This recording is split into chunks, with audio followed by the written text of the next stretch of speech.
A new study out of OU-Tulsa could help change the way we approach early childhood education. It turns out quality options for pre-K students could help them set them up for success beyond just the next year kindergarten, possibly much further in the future. Dr. Diane Horm with OU-Tulsa was one of the lead authors of the study, is getting ready to present the findings in Chicago. A lot of exciting things coming up. Dr. Horm, good morning. Thank you. So let's talk about what did we know before the study came out at the end of last year, your study. What did we know about the benefits of pre-K and what were kind of some of the notions, the preconceived notions and the findings before? So a persistent problem in American education is what's been known as the achievement gap or the opportunity gap. That children who grow up in families with more resources do better in school, enter school position to do better than children who have lower resources. So early childhood education has been shown to support achievement of young children who come from all families, but particularly children who suffer any type of at-risk for school failure kind of condition. So we know that early childhood education, when children are enrolled in a program, we talk about the concurrent boost, that when children are exposed to an enriching educational experience, they tend to do better right away. And we call that the concurrent boost. We also know that, say, for instance, studies done here in Tulsa on Tulsa pre-K shows that children who have a rich 4-year-old experience, they enter kindergarten with that boost for kindergarten readiness. Yeah. The question in the field is longer term. So do those initial boosts shown in pre-K, preschool, do those persist or last over the elementary school years? So with your study, what were the parameters? How many kids were involved, children were involved, and Educare, Tulsa Educare was involved as well? Right.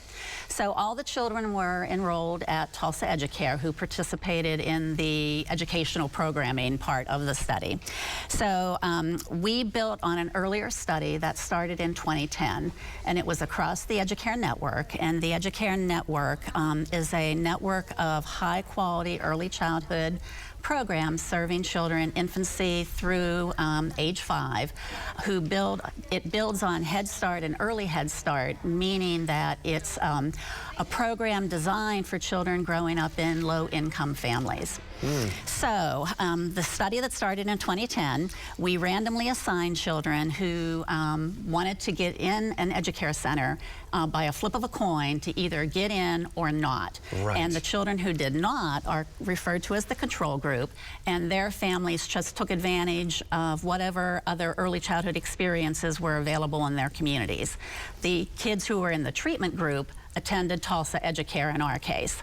That study ended when the kids were in kindergarten, and what we did here in Tulsa, we followed our children through the end of grade 3 to try to answer that question of the longer term benefits beyond kindergarten. When you looked at the findings and you finished this study, or you came close to finishing this study, what made you go wow? What was a wow moment for you?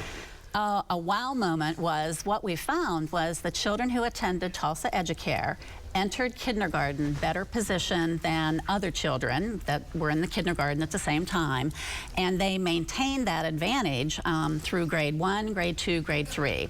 So there was no fade out, which is a phenomenon that's talked a lot with early childhood education, that kids who show that initial boost, it levels off, or the kids who didn't have the early childhood experience catch up. We found no evidence of catch up, we found no evidence of fade out, and that made me go wow. It just puts you ahead for a long time. It puts you ahead for a longer time than we thought. That's so interesting. So tell me a little bit about this coming up in April in Chicago. You're going to be presenting this to a large group, a really important group here.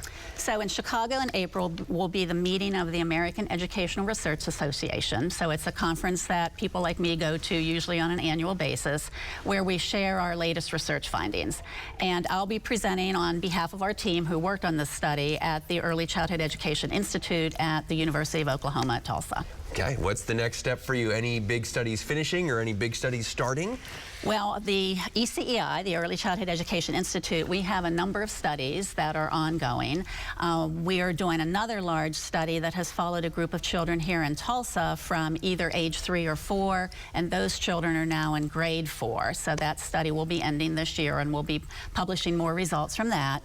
And we have long-term partnerships with Tulsa Educare and CAP Tulsa in terms of doing childhood about assessments and classroom observations and working and partnering with them to help answer their questions about how to better serve children and families in Tulsa. And of course, in Oklahoma, we have the free universal pre-K throughout the state. So again, something to take advantage of because it may be more beneficial than you think. Yes. Dr. Horm, thank you so much for your time. Well, you'll need your sweet tooth for breakfast this morning. How a local shop is helping Tulsans celebrate ice cream for breakfast day. Yum. More winter weather advisories and warnings. Alan breaks down the latest following this timeline. How much longer as well this pattern is sticking around. We'll be back.